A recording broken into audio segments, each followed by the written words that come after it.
Hello, everyone, and welcome to another episode of the Confidence Connection Show, where we bring stories from all around the world of different stories of confidence and how different people can help you build your confidence. So today we are talking with the awesome Felicia Lannan, coming to us live from Adelaide over in Australia, and she is part of the circus, which is pretty cool. So she grew up training and performing with the Fluffy Fruitfly Circus in Albury, I'm guessing that's how you say it, New South Wales.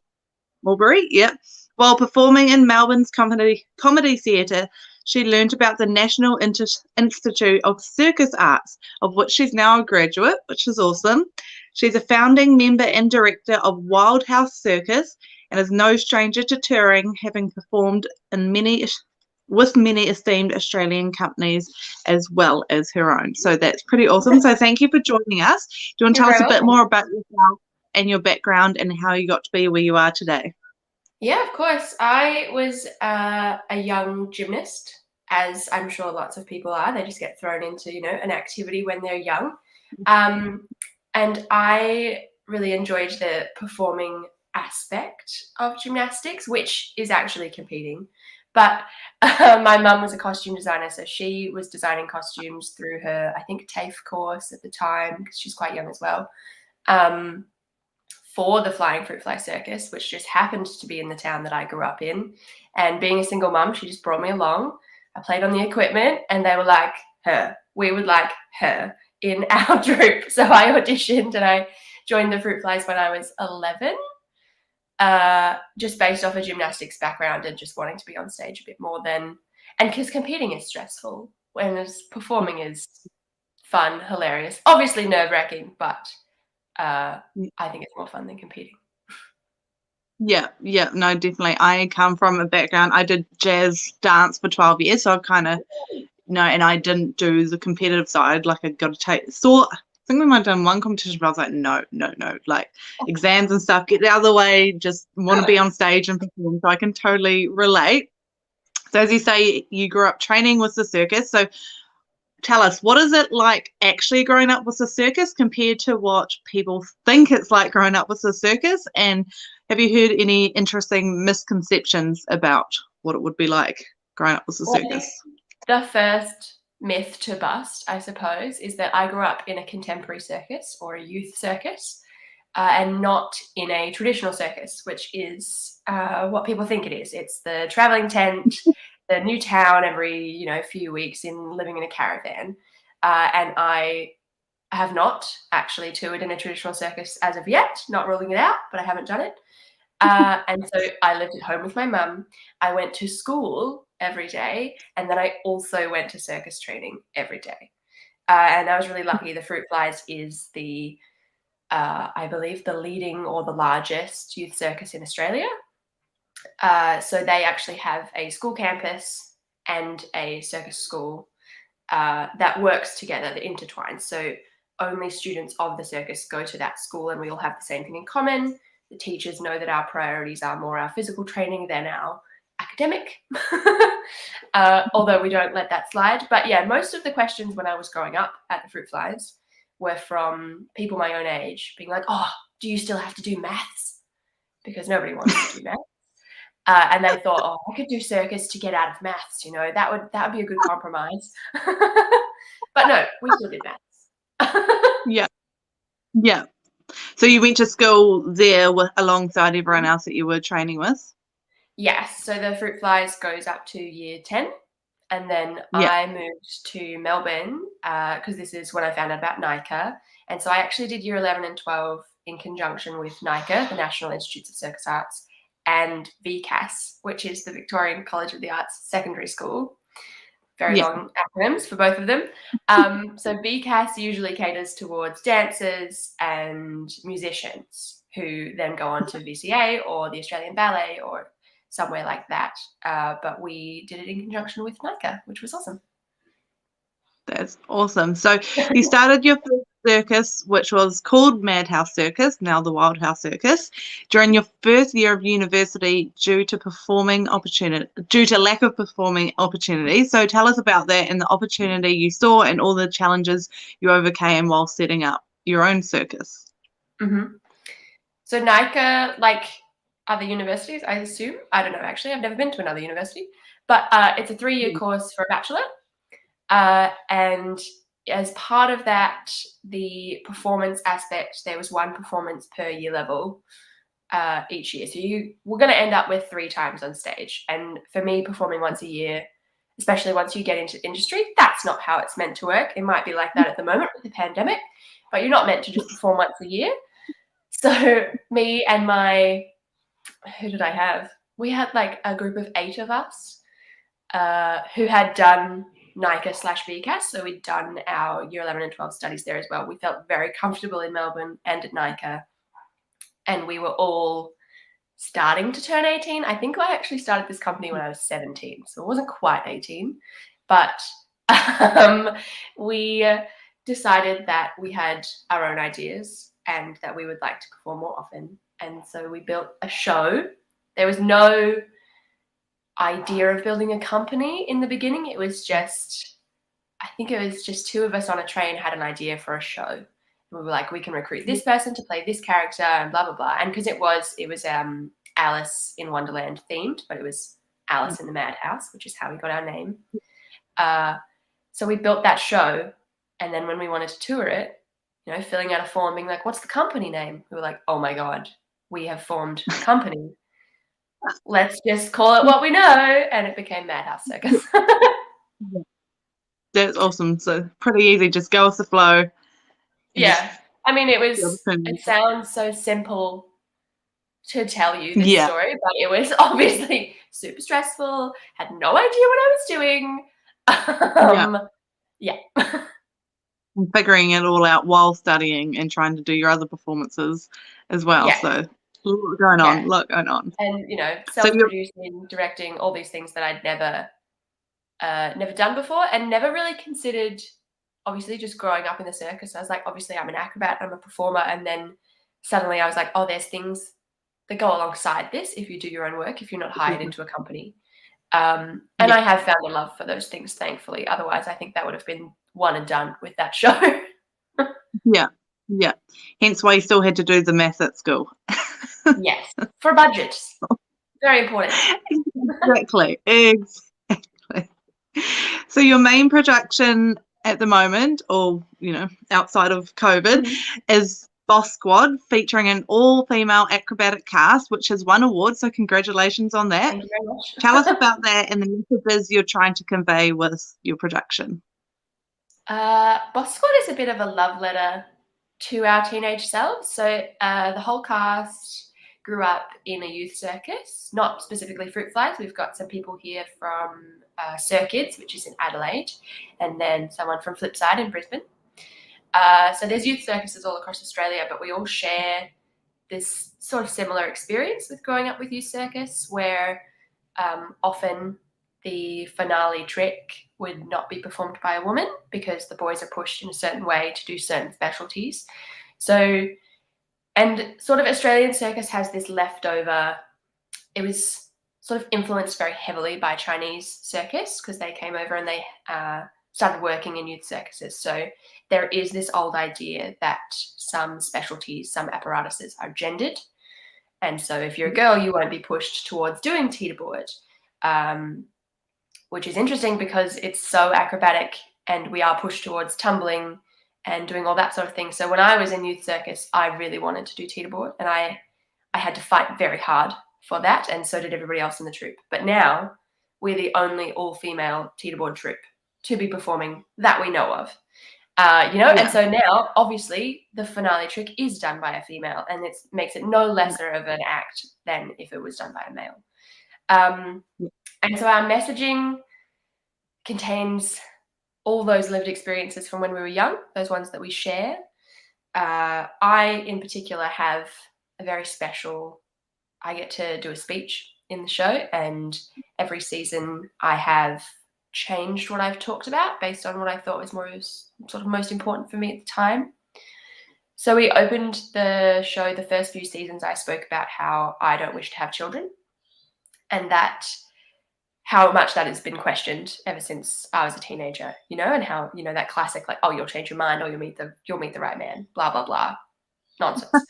But that, because I'm trained in physical performance, basically, stepping up with a microphone and telling strangers about that was the bravest and most boss thing that I could put into Boss Squad. That was my challenge.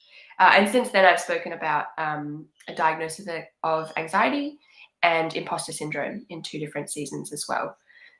Because if you're in a show called Boss Squad, on your bad days when you don't feel like a boss, you can feel a lot like an imposter, but that doesn't mean you're not a boss. But the overarching theme of Boss Squad is just female strength, and don't underestimate us, and don't judge what someone could or couldn't do based on their gender, basically. Yeah, that's so true, and I love that that you have the courage to be vulnerable and share those stories with people. That it can be a controversial sort of topic as a female about your decisions, and it is your decision, not society's, not anybody else's. And that's so cool. That's definitely takes a lot of, will definitely build your confidence. Yes, and it feels contradictory, but part of female strength is being so open and being so vulnerable. So we had to put that on stage as well, because it's not, we couldn't just step on stage and pretend to be, not to be men, but we couldn't just step on stage and do flips and be like, yeah, we're strong physically, without talking about how strong women are emotionally, mentally, etc. Yeah, and I think it's also an interesting topic too with the industry that you're in, that whole motherhood thing, because of course you're expected to be a mother, but you're also expected to perform. And if you take that time off, it's like, when are you going to go back to work? When are you going to get your body back to how it was before you became a mother? Oh, you're working, why aren't you at home with the kid? Blah blah blah. There's so much. Without getting too far, there's so much to unpack, and so it's great just to stand up and just tell it how it is, because society does put so much pressure in any industry on females, on men as well, but on females, for how they should and shouldn't live their lives. When at the end of the day, it's your choice. Which leads on greatly to our next question, which is from that came the Boss Squad project, which is an art and mentoring program for teenagers. So tell us about that and why it's important to you. Well, it's just the most important thing to me. So putting it into words is so difficult. But it started because Boss Squad, the show, is only 1 hour, and you can be in the audience of that show and never think of it again, basically. We feel like we're making an impact, and we have audience members coming up and telling us things, saying, oh, I brought my granddaughter or my niece, and this was just beautiful, and we Shazammed all the songs, and we're going to listen to them later. Just like really beautiful messaging coming from our audiences. And it got us thinking, how can we make more of a difference? Or how can we, what is 1 hour on stage compared to 10 weeks together and then sharing the stage, So the idea of the Boss Squad project is that it can be as long or as little as a company that we're collaborating with needs or has time for, but it's about the teenagers, and specifically empowering female teenagers to feel more confident in themselves and in their career choices, and in just being able to stand up for themselves. And we put everyone on stage, and we put these ideas in front of an audience of their friends and family, because it can sometimes be easier to start a conversation about a show which had messaging, LGBTQI messaging in it, instead of sitting at the family's dinner table and being like, hey, have you heard of, to your maybe very conservative parents, but if they've seen you perform in a show with a group of other people who are of different, worlds, then you can talk about the show. And that is the goal with us. We want these students to feel accepted no matter who they are, and feel like they have a mentor and a friend in us if they're not getting support elsewhere. Yeah. Oh, that's beautiful. That's so awesome to see. And I think the world needs a lot more of that. So that's so cool that you took that, all the opportunity, and you ran with it. So good on you. Yeah, we're really lucky with the pandemic, obviously, because theatres are often closed. Sometimes the sort of training and circus training and sports for youth will come back before a theatre will. So we can still run this program without the performance aspect if we have to. And then we as artists have a bit of work and we still feel like we're doing what we're meant to be doing. Yeah, that's true. That's good. That's good for both. Yeah, good for you and your mental health, and also good for them that they still got something to work with. So what do you know now that you wish that you knew when you were younger? I am not a very patient person, I'll put it that way. So basically what I've learned since I was young is that everything will take time. It takes time. Boss Squad was an idea in 2015 and we didn't hit the stage until 2018. And then when we decided to rebrand from Madhouse to Wildhouse, even that took 6 months to organize. And the Boss Squad project, there was a year of planning before we got funding, that sort of thing. So everything takes so much more time than I ever thought it would when I was a child and I was just planning my fanciful career where I'd done everything by the time I was 25. Because it sort of felt like, and this could have been more instilled into the girls at my school at Fruitflies than the men, but I can't confirm. It did feel like we were racing against a clock, and that was our bodies. Our bodies were going to grow and change. We might get injured. Circus is obviously very physical. And it was talked about like that could be the end, and then you would have to find a new career. Whereas I've seen so many strong people injure themselves and then adapt a routine or adapt their lifestyle and continue to make really beautiful circus and really beautiful art. So it just always felt like I was in a race when I was young to get as much done before I couldn't do anything. And it's just not true. Life is not a race. That's so true. And I think just thinking of like having the Olympics this year, and I love watching the gymnastics and thinking there's 24-year-olds and stuff saying, oh, well, I'm retiring now. I'm like, what? But then contrary to that, I don't know how old she is, but there was one, the Russian German gymnast. Russian? Well, someone was, I thought it was German, maybe Russian, but someone was like 36 or something. There was someone, I feel like there's someone who's even older than that, and this was her last Olympics, and she's done like 8 Olympics. Like her first Olympics was when she was 14, and now she's retiring now. So, it's everybody's bodies and mentality is so different, and you can achieve so much no matter how old you are, I guess. And I feel like we were told that when we were young because we were still in school and thinking about performing arts careers and performing circus and deciding that was going to be our career before we were 18, before people were asking. But no one ever spoke about how when you're older, it can still be your career. Yeah, definitely. It's definitely a mental game too, as much as a physical game. So how have you dealt with the challenges of the past 18 months, especially working in performing arts, as we've been talking about, and what opportunities have you found over the past 18 months? We managed to sneak in basically to the very last day before Australia locked down. We did, at the start of 2020, we toured Adelaide Fringe, where we did win our award. Very happy about that. And also to New Zealand, to Wellington.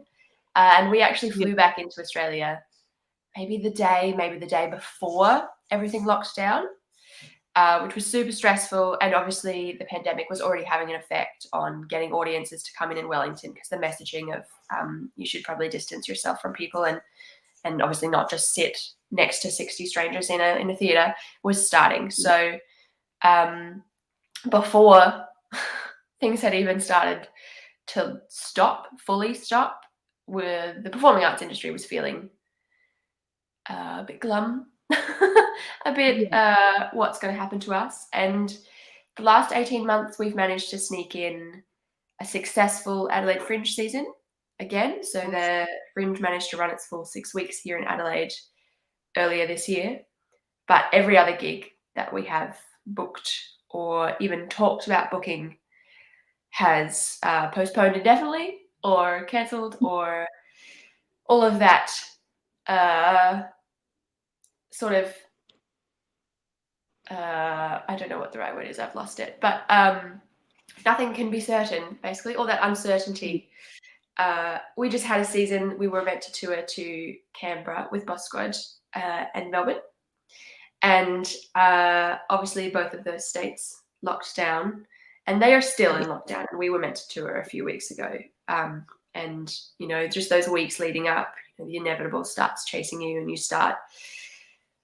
Because I do a lot of the behind the scenes work as well. So like I procrastinated booking everybody's flights, which was actually good, because then of course we haven't lost that money. But then there's other things like, you know, the social media managing, all the emails from all the people coming in. I was just like, what is the point of me working for nothing right now? Because it feels like you do all this work and then it's taken away from you, and then you're expected to do it again. So I personally, I know that's very negative, but I'm feeling a bit burnt out at the moment from all the ups and downs. And so I'm really lucky to live with other artists and other people. I've got a great connection with the industry, so I can speak to people about this. And of course, everyone's going through this at different stages themselves. So I feel very supported, even though I feel very burnt out. Yeah, that's great. You've got your support network, and I guess it's the time to work on yourself. I've heard someone last weekend shared a good way of summing it up, and definitely sums up how I've been feeling, which is probably the same as you, that we're just tired of constantly resetting our energy.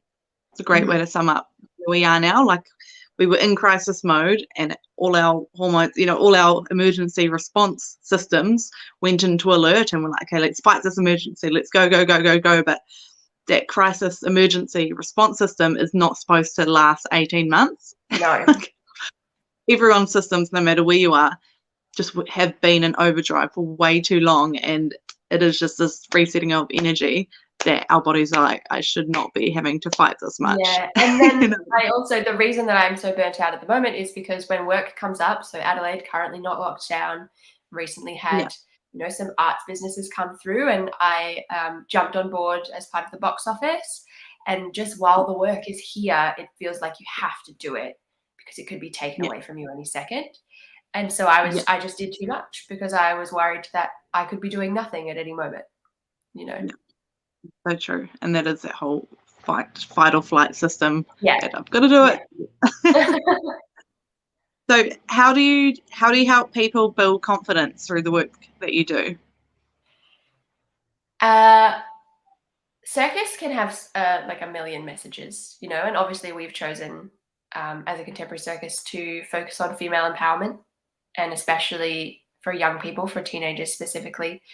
So Boss Squad empowers the people who see it, and because we have people who you may not have in your own life, you know, so we have a same-sex couple who talk about their experiences.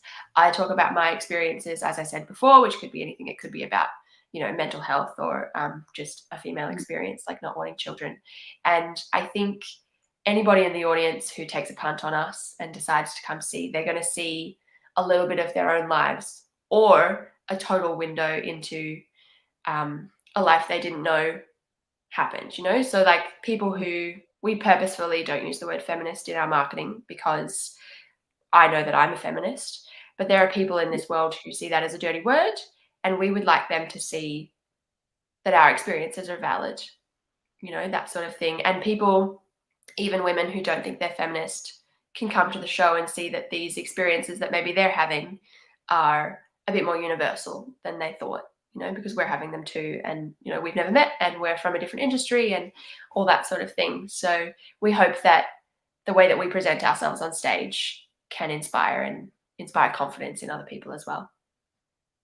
Yeah, that's awesome.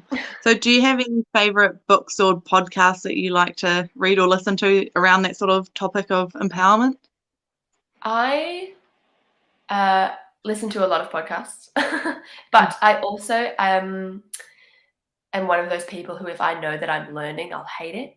So I've got to trick myself by listening to I listen to quite a few true crime podcasts, but they are hosted by women, and very confident feminist women, basically. And then I listen to The Guilty Feminist on long drives because I feel like I'll learn from that, but it's also comedy, you know? So I do have to trick myself into those sort of things. And the Boss Squad project, we do have a library. It is a box full of books. It's not a whole room, but we have the Boss Squad library, which is full of memoirs and autobiographies of really strong women. It's actually on the shelf here, so I can see, you know, we've got Tess Holliday, we've got Sophia Amaruso, Carly Findlay, just all these beautiful stories of women not always succeeding as well. So it's always a, you know, an arch for and these books are available at all of our workshops for anyone to loan for the series of the project. Yeah. That's such a great idea, having that library with you, the workshops. And I like the sound of the guilty feminist. That's quite intriguing. It's good that one as well because of it tackles the shame that you feel when you're like, oh, I'm a feminist, but I do this clearly unfeminist thing, you know? And it's like, well, everyone is their own version of a feminist, and, you know, you can't be everything. Yeah, that's so true. And do you have anybody you like to follow online? Like, is there any social media influencers that you've, you know, help you that might help other people? Yeah, I think there's a few, not any that I would say, you know, this is the one, but my, like, obviously I follow Lizzo, who's amazing. Yeah. And Flex, Flex Mami, who's an Australian, very confident person. And so I think part of what I try to do with my social media is fill it with people from different industries and different backgrounds and different ethnicities even, you know, so following Indigenous people, musicians, you know, just as many variety as I can, so that I'm not in my own bubble, basically. Because there's so many different ways to live life that are, and no way is incorrect, basically, you know. Actually, I will mention Jamila Jamil is excellent on her social media. So I do learn a lot from her. Yeah. No, I'm the same. I try to keep a variety on my feed, like, so you learn something new, get a new perspective every time you open your feed, which is why I like to share, you know, any recommendations on social media so that people can get a more positive, uplifting news feed and not just drama and gossip every time they open it. And it's an easy way for someone like me who's like, I hate learning. When I know that I'm learning, it's just if I'm scrolling social media and someone tells me something I didn't know before, that's learning, and I've tricked myself into it. Yeah, that's great. So what advice would you give to someone who's wanting to build their confidence but they're not sure where to start? I think it starts with the thing that you're good at. Yeah, so obviously I have been doing flips since I was young. You know, I will always be able to do a backflip. And so I'm very confident in that. So I start with the thing that I'm good at, and then I will push it further. For example, the fact that I speak on a microphone on stage, I had no experience doing that. I just knew that that was another way that I could connect with the audience. And as much as it scared me, I thought that it fitted and I could challenge myself to do that. And it absolutely could have flopped in the first season and been cut, and that's okay. I wouldn't have been able to say I've never spoken on a microphone on stage, because I had. Yeah, so it's doing the one thing that scares you, whether it's going to be long-term or not, just so that you've done it once. It's way less scary once you've done it once. Oh, yeah, definitely. Instead of, we build up such big stories in our head about it. And it's all feeling the fear and doing it anyway. Yeah, I suppose that is it. Yeah. And where can people find and connect with you or your circus online? They want to know more. So, Wildhorse Circus. Wildhouse is one word. We're on Facebook, and it's Wildhouse_circus on Instagram. And if they want to connect with me specifically, I also have Instagram, which follows a bit more of the other touring that I might be doing. And I'm also cheerleading at the moment. I've gone back to competing. And you can find me on Instagram at click4flick. Yeah, I saw that. I saw your Instagram. I saw the cheerleader. I'm like, oh, that's cool. Is there anything she can't do? Anything involving those backflips, and you're in. Yeah, well, that's how I got into cheerleading and competing. Just walked in and was like, hey, I can do a flip. Can I be part of this? That's so cool. And what's the best advice you've ever been given, or a favourite quote to live by? Oh, so many people have given me such good advice. And I just, if you don't write it down, you don't remember it exactly. It's not specifically advice, and I don't think it's very helpful for the answer for your question, but my mum has always been so supportive. We even moved, obviously I grew up in Albury and Nika is in Melbourne. So she moved with me to Melbourne to do year 11 and 12. And I think she's probably said some really profound things to me, but it wasn't the words, I think. It's just the like unwavering support that I've had from her that are my words to live by. It's just to emulate how she is with me, with as many people as I can give that to. Yeah. And I guess, well, something that goes with that is that you often to remember that people won't remember what you say, but they'll remember how you made them feel. Yeah, and they'll remember how you treated you. Yeah. That's brilliant. Well, before we go, do you have any final words that you want to share with the audience? We have something in Boss Squad, which I actually stole from a company called Girls Rock, where if you apologize, which is something that women do more often when it's not necessary. If you apologize for not no reason, but just it probably wasn't worth an apology at that time. Like if you apologize for taking up space or you apologize for something that's not like that, the person responding says you're a boss instead of, that's okay or whatever.